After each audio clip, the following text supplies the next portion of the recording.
அரசு போக்குவரத்து தொழிலாளர்களின் வேலை நிறுத்தத்தால் தமிழகத்தின் பல்வேறு பகுதிகளில் பயணிகள் அவதியடைந்தனர். கும்பகோணத்திலிருந்து சுற்றுவட்டார பகுதிகளுக்கு அரசு பேருந்துகள் இன்று இயக்கப்படவில்லை. இதேபோல் இங்கிருந்து சென்னைக்கு செல்வதற்கும் அரசு பேருந்துகள் இயக்கப்படவில்லை. மயிலாடுதுறை, தஞ்சாவூர் பகுதிகளுக்கு தனியார் பேருந்துகள் மட்டுமே இயக்கப்பட்டன. சிவகங்கையிலிருந்து காளையார்கோவில் உள்ளிட்ட பக்கத்து ஊர்களுக்கு அரசு பேருந்துகள் இயக்கப்படவில்லை. இதனால் வெளியூர் சென்ற பயணிகள் சொந்த ஊர்களுக்கு திரும்ப முடியாமல் தவித்தனர். சில தனியார் பேருந்துகளில் அதிக கட்டணம் வசூலிக்கப்பட்டதாக புகார் எழுந்துள்ளது.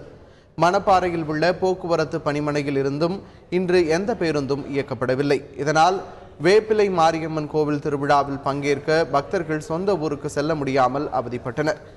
துவரங்குறிச்சி பணிமனையில் இன்று 50% பேருந்துகள் நிறுத்தி வைக்கப்பட்டிருந்தன.